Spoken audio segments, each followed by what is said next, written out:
AI Reputation Tree. It's a new service created by Searcheroo, founded by Mr. Hudson and James Dooley. So I'm excited to get this one out to the general public. So for anyone who's watching this, can you explain what the AI Reputation Tree is? So essentially, if you think from, since AI has exploded and everyone's used it, it's becoming, I think it's the first time ever that Google's lost market share from a search. So that shows how big it's getting. But I still think obviously second tier searches are increasing, but it's starting with AI. So essentially what the AI reputation tree is it's like a project we built where the customer comes to us and we look at how the AI, the consensus of the AI, is it positive, is it negative? What's the sentiment around the brand? How much visibility do they have in the SERP, depending on queries, things like this. And we've basically created almost a topical map, an off-page topical map of what they should be doing to help increase and improve their visibility in the SERP in a positive sentiment, most important, unless they want a negative one, which we can chat about as well. But usually it's in a positive sentiment, right? Yeah, for sure. Yeah. I mean, for me, it's about trying to get LLMs and AI to talk about you in a positive manner. So that personal branding and corporate branding, it's trying to get AI to speak about you positively when you're not in the room. So they can become a 24/7 sales engine for who you are and what you do and why you're freaking brilliant.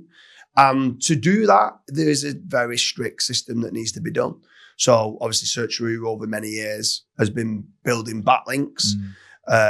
Backlinks, in my opinion, is losing and diminishing. Like the page rank and the link juice of what people are talking about is not becoming as important. It's still important. I'm not saying it's not important, but I think the branded mentions and the off-page corroboration, repeating who you are and what you do is key.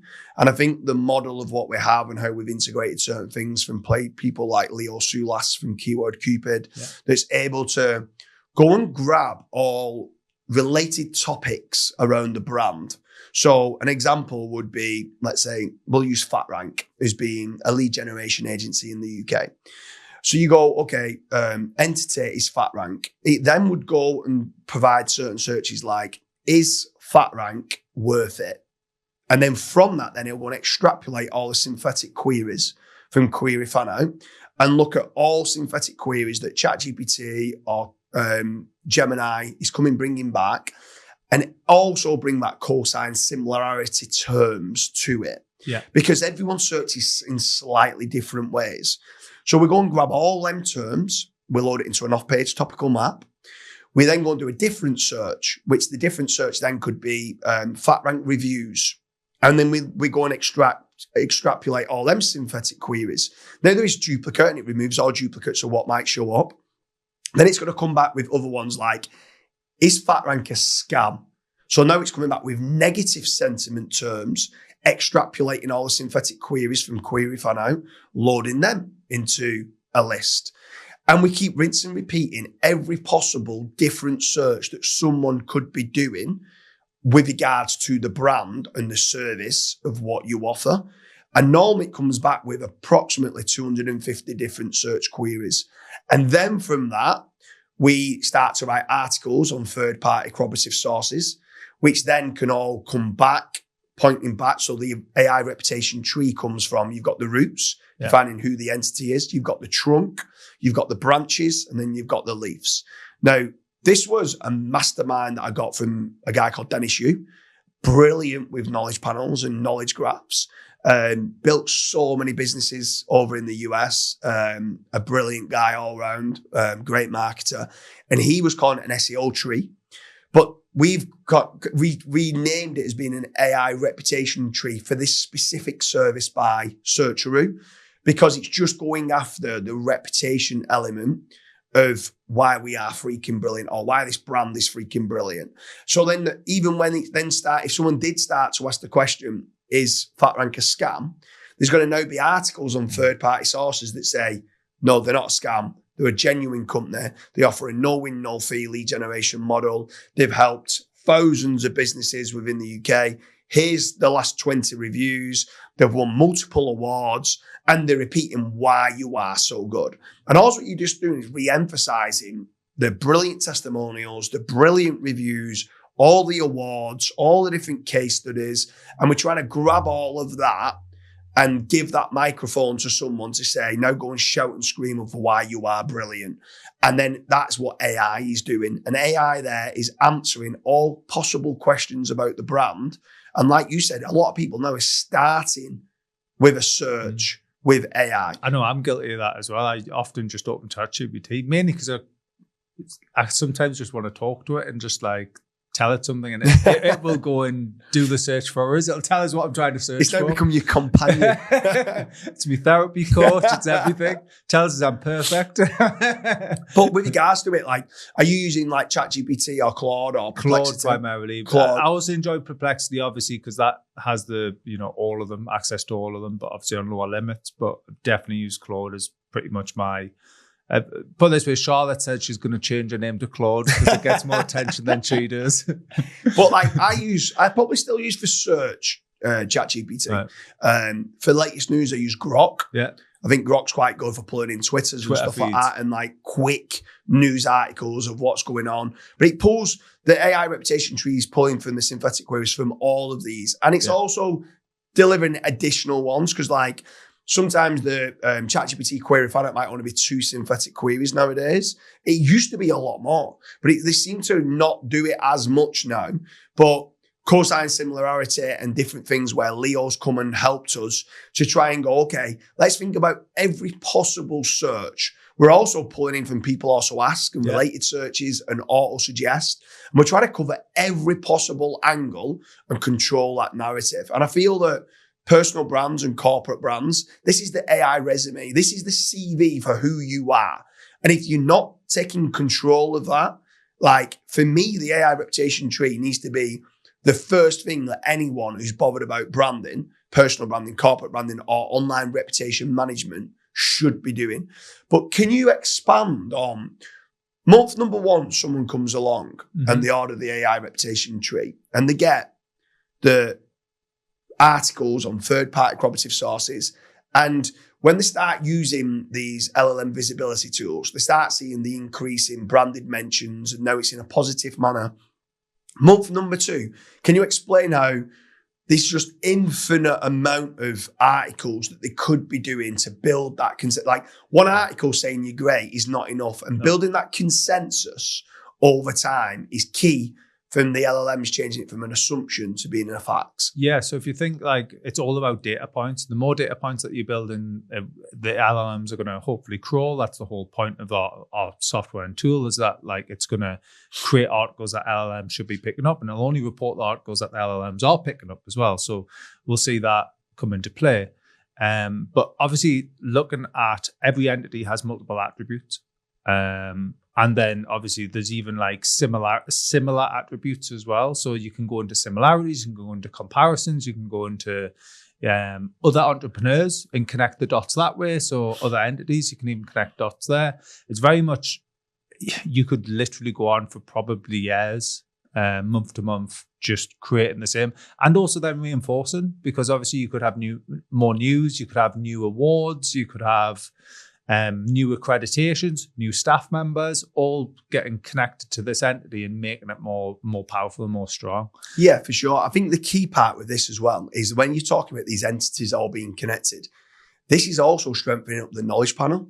And the knowledge panel forms part of the knowledge vault. Yeah. The knowledge vault is the cheapest information retrieval method for Google, for Gemini, to be able to pull that information from a knowledge vault of known facts of what's coming in that's there. So it's online reputation management, it's knowledge panel, KGM building, improving the clarity and the confidence of exactly who you are, what you do, and why you're freaking brilliant. But you mentioned their entity attributes. So can you explain that a little bit more? So like, obviously I know, let's say Searcheroo is being the entity, and let's say an attribute is that we do digital PR. Yeah. Why is it important, not just for Searcheroo to say that they've won an award, but then you want to try to start getting, let's say, reviews or testimonials or awards about the attributes like digital PR, but then the month after you might want to get the entity of Searcheroo, But then let's say they do online reputation management. Well, because you do digital PR and you've won awards for digital PR doesn't mean that you're great at online reputation management. So why it's important then to expand on doing the entity attributes for the different services that an entity, i.e. Searcheroo, could be offering, and getting online reputation management reviews, testimonials, awards, and case studies. It's like hyper important because obviously every business often has multiple services. Now, as an AI model, it's very much just like black and white. So if you've only got articles out there that say you do digital PR or you do backlinks, then it thinks, well, you are the backlinks guy. It doesn't think, oh, backlinks are also involved in online reputation management. So you might want to create something around why backlinks are important in online reputation management, and you should be using Searcheroo, which provides backlinks. So it connects them dots. Once you start to connect them dots, that is the query fan out becoming the topical map around your brand, or the off-page topical map around your brand. And, like Corey is a great guy. Obviously, his tropical map, we like to call it. His topical map methodology is fantastic when it comes to on-page.